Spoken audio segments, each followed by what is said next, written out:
Na nossa série de entrevistas sobre Manaus do Futuro, hoje nós vamos falar mais uma vez sobre o Centro Histórico e as obras que acontecem pelo poder público naquela região da cidade.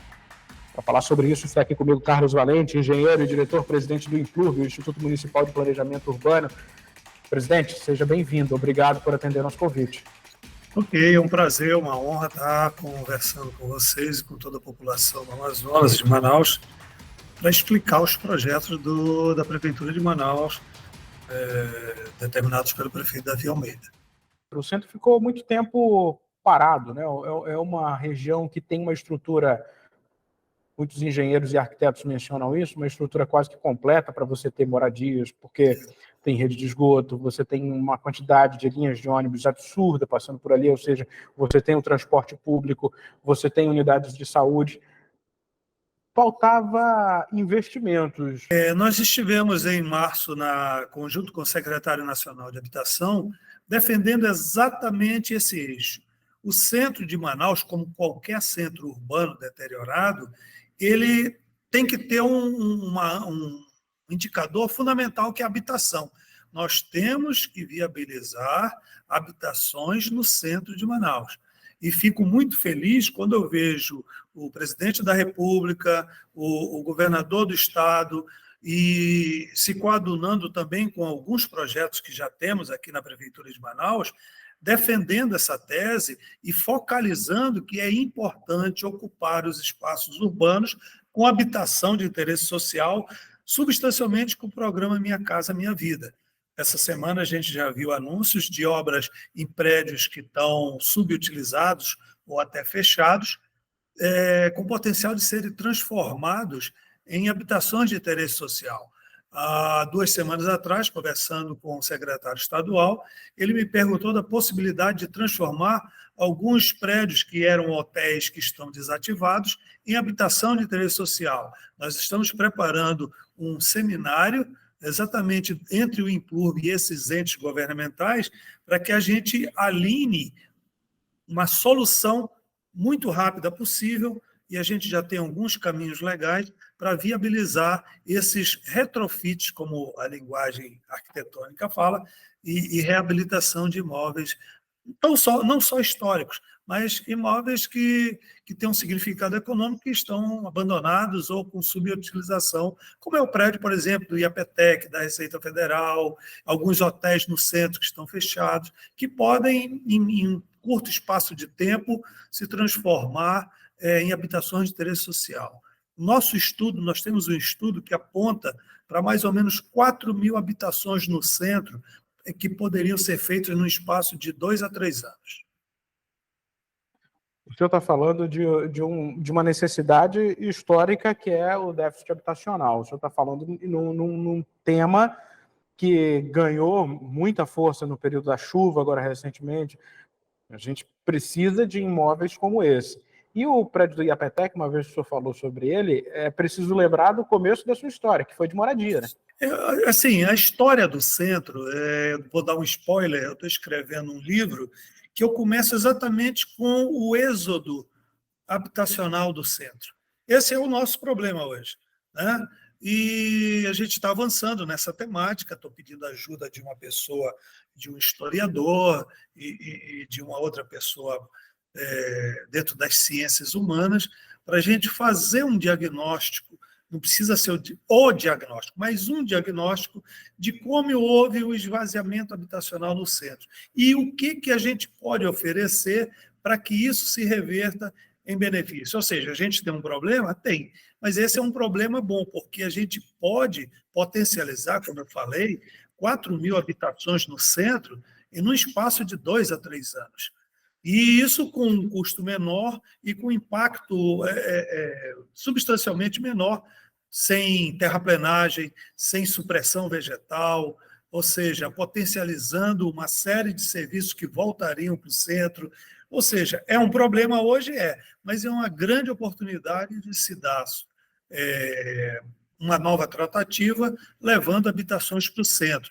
Então, você resolveria dois problemas, né? O primeiro, da habitação, que é o problema direto, e o segundo, que é da reocupação e da reinserção econômica do centro em toda a macroeconomia da cidade de Manaus e também do estado do Amazonas, que assim como eu cheguei pelo centro, muita gente ainda chega, estudantes que vêm estudar em Manaus, pessoas que vêm buscar tratamento de saúde, a primeira referência deles é o barco e eles chegam aonde? No centro. Então, eles poderiam ter uma série de outras instalações sociais oferecidas pelos governos municipal e estadual para receber essas pessoas que vêm em tratamento de saúde, que vêm em busca de oportunidades de vida, de emprego, de estudo, etc.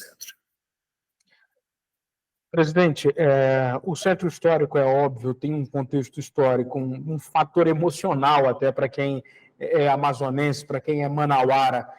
É um local onde a nossa cidade começa, né?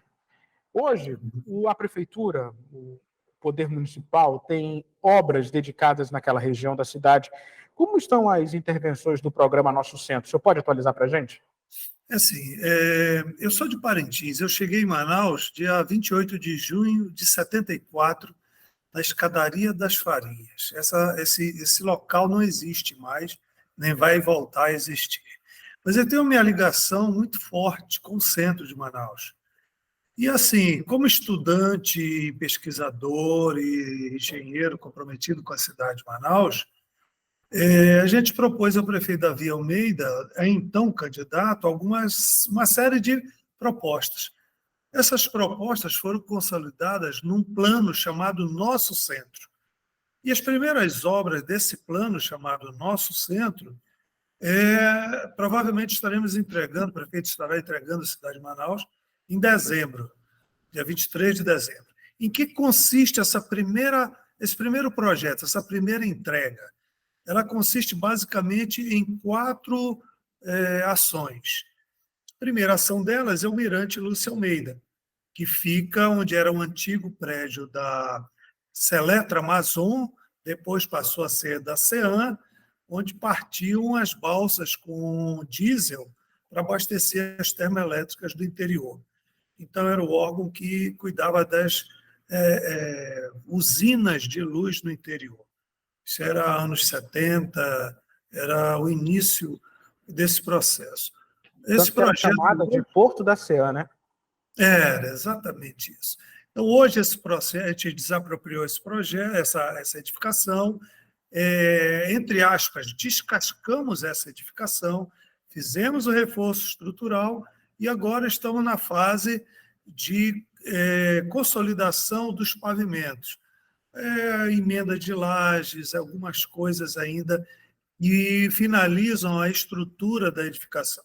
Essa estrutura vai ter no seu último pavimento, que a gente chama de pavimento mirante, onde o manauara, o turista nacional ou internacional, ele vai assistir o pôr do sol, ele vai poder contemplar a beleza do nosso Rio Negro de uma forma muito interativa com o meio ambiente. O pavimento imediatamente abaixo, ele vai contemplar uma operação de gastronomia.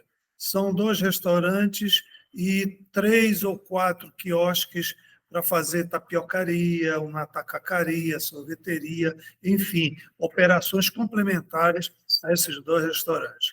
Descendo no primeiro pavimento, nós teremos operações de artesanato, exposição da Marinha Mercante, que é um item histórico dessa arrancada nessa área do centro.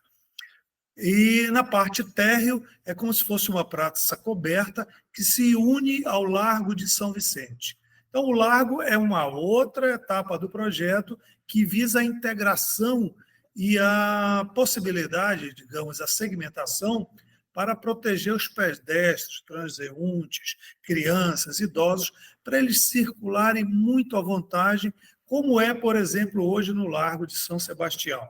Então, aquele conceito de um largo para proteger o pedestre, para caminhar com tranquilidade, contemplar o pôr do sol, visitar o casarão Tiago de Melo, que é mais um elemento desse primeiro projeto. Casarão Tiago de Melo será... que fica em frente, né? Salvo engano? Exatamente. É como se fosse um elemento solto no meio do largo, digamos, uma tratativa arquitetônica para destacar o Casarão Tiago de Melo. Ao mesmo tempo que ele se destaca, porque ele está sozinho no meiolo do largo, ele se integra em função dos passeios que permitem essa integração. E aí, quem quiser ouvir falar sobre Tiago de Melo, pesquisar suas obras, visitar a réplica do quarto dele, lá de Barreirinha, onde ele morava, da casa dele, ver as réplicas da casa dele em 3D, enfim, tem todo um arcabouço de trabalho que a Fundação Tiago de Melo está produzindo para, na inauguração do Casarão Tiago de Melo, apresentar isso para a população de Manaus em primeira mão. E depois apresentar para todo o mundo, porque vai ser uma exposição também em modo virtual, digital, via internet. Então, assim, esse é um conceito dessa primeira etapa do projeto Nosso Centro. Teremos outros que estamos trabalhando aqui no clube e o prefeito, tão logo consiga os recursos, irá anunciar para a cidade de Manaus. Presidente, só para contextualizar, para colocar em síntese o que o senhor falou aqui, obra no porto, no antigo porto da CEAM, que a gente chama, quem vive por aqui consegue chamar ainda desse jeito, que é o Mirante, deixa eu falar corretamente agora, Mirante Lúcia Almeida. Isso. Tem o Casarão Tiago de Melo, é isso? Na frente. E o Largo de São Vicente. Tem uma outra obra ali nessa vizinhança, nessa adjacente? Temos o Casarão de São Vicente, que estamos ainda finalizando ajustes econômicos financeiros aqui junto com a CEMEF. Provavelmente ainda esse mês estaremos dando a ordem de serviço para ele integrar esse Largo de São Vicente. É um casarão que é de propriedade da Prefeitura de Manaus, é um imóvel arrecadado. Temos o projeto já aprovado pelo IFAM e agora estamos fazendo pequenos ajustes para viabilizar o orçamento da obra. Onde fica especificamente esse casarão? Ele fica exatamente em frente ao Casarão Tiago de Melo, do outro lado da rua Bernardo Ramos, ao lado do Memorial Oscar Ramos, Memorial não, da Casa Oscar Ramos, que é também mais um ícone que se soma ao Largo de São Vicente. Ah, sim, eu consegui localizar. Agora, presidente, a gente está falando de estruturas muito antigas, de um contexto cultural histórico significativo, e deve ter um desafio e tanto para fazer uma obra como essa, não é? Assim, o desafio é você enfrentá-lo com muito critério, com muito respeito, articulando os demais atores. Temos uma conversa muito boa com o IFAM, com outras secretarias da Prefeitura, por exemplo, Manaus CUT, Centep, a Senzeg, que é a Secretaria de Segurança. Esqueci de falar, mas o prefeito pediu uma atenção especial para que a gente desse uma atenção à segurança nessa área central. Então, eu esqueci de falar, mas agora lembrei. Nessa área do Largo, nós teremos uma instalação permanente de uma patrulha da Secretaria Municipal de Segurança, com viatura, com equipe permanente, com monitoramento 360 graus, 24 horas, com a integração com a Secretaria Estadual de Segurança, para oferecer de manhã, de tarde à noite, condições de tranquilidade para quem quiser visitar esse largo, essa área que vai ser um point muito importante para a cidade de Manaus, tanto para os moradores quanto para os turistas que nos visitam anualmente. Um outro desafio da engenharia é tornar essas obras obras com conceitos modernos, né? Seja ele de acessibilidade, seja ele na questão visual, de você acessar um prédio, um imóvel como esse. Como é que vocês estão conseguindo harmonizar esse critério? Esse é um prédio antigo, o prédio da CEAM não permitia muita adaptação para cadeirante. Então, nós fizemos um elevador para permitir a ascensão dos cadeirantes, dos deficientes visuais, em todos os patamares da edificação. No largo não vai ter problema. A acessibilidade é plena e assegurada a todos os pedestres. quem tiver cadeirante, deficiente visual, enfim, a acessibilidade, a gente tem um carinho muito grande, inclusive profissionais de Manaus fazendo cursos, o Implurb está trazendo um curso, um grande palestrante para fazer um curso em Manaus, para não só os técnicos da prefeitura, mas todos os técnicos, arquitetos, engenheiros que desenvolvem projetos, que eles tenham uma atenção maior e melhor com essa especificidade, que é a acessibilidade plena e total para todos os habitantes de Manaus. Bom, a gente falou aqui de como estão as obras, falou da acessibilidade, das maiores preocupações, dos desafios que o Implurb tem em tocar uma obra como essa. Agora, quando a gente fala de obra, a gente precisa também saber de prazo, presidente.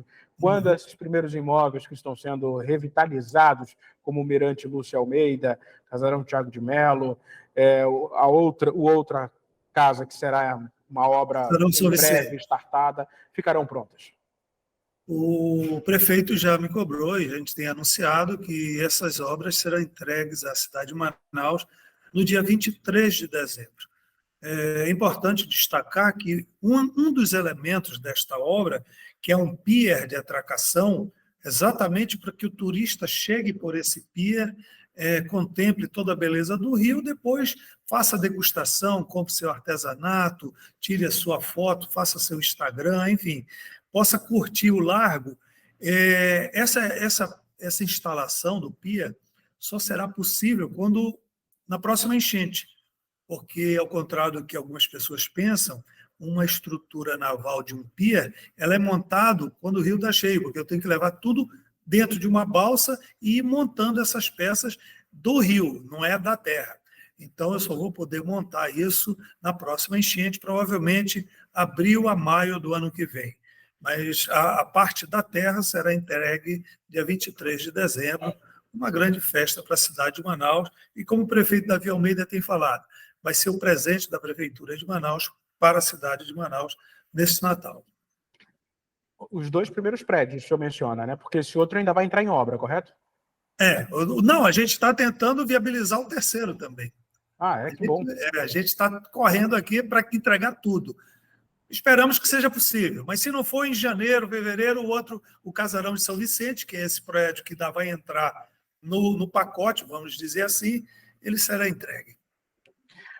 Um dos desafios que quem faz uma obra dessa no centro é obter licenciamentos do IPHAN, porque são prédios tombados. Isso tem sido dialogado de uma maneira até mais tranquila hoje com órgãos como esse, por exemplo, Patrimônio Histórico? Veja bem, são obras de interesse público, são obras que têm um tratamento dentro da legislação, digamos, mais flexível. Mas nem por isso o Implurb e a Prefeitura de Manaus deixam de buscar essas licenças.